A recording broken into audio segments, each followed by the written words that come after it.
Hello दोस्तों, आज हम एक पचरा गीत लेके आए हैं। आप लोग फुल वॉच करके देखिए और कमेंट बॉक्स में आप लोग ज़रूर बताना हमारा गीत कैसा लगा। फूलवा तोड़ा न गए माली फूलवरिया हो आदि की रतिया ना। फूलवा तोड़ा न गए माली फूलवरिया हो आदि की रतिया ना।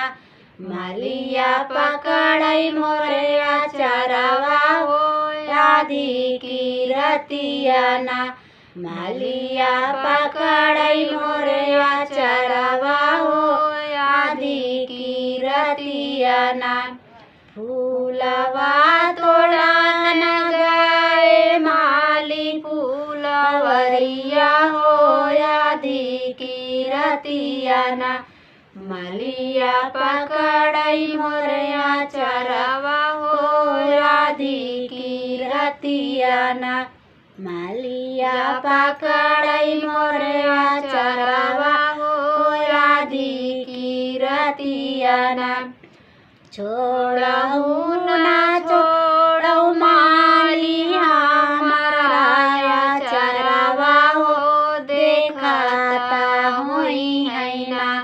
हमारा ससुर सूबेदारवा हो देखता होई है ना। हमारा ससुर सूबेदारवा हो देखता होई है ना। तोहके ता बोली है माली दुई हमके ता बोली है माली दुई चार बतिया हो तो हई ता भेजी है ना। भेजी है काले पान पानिया हो तो हई ता भेजी है ना। भेजी है काले पान पानिया हो तो हई ता भेजी है ना। फूलवा तोड़ा न गए माली फूलवरिया हो आदि की रतिया ना। मलिया पकड़ई मोरे आचरवा हो आदि की रतिया ना। मलिया पकड़ई मोरे आचरवा हो आदि की रतिया ना। छोड़हु ना छोड़हु माली हमारा आचरवा हो देखता होई है ना। हमारा जेठा सूबेदारवा हो देखता होई है ना। हमारा जेठा सूबेदारवा हो देखता होई है ना। हमके ता बोली है माली दुई चार बतिया हो तो हई ता भेजी है ना। भेजी है काले पान पानिया हो तो हई ता भेजी है ना। भेजी है काले पान पानिया हो तो हई ता भेजी है ना।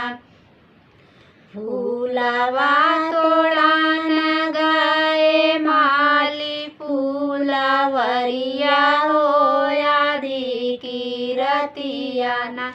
मलिया पकड़ई मोरे आचरवा हो आदि की रतिया ना।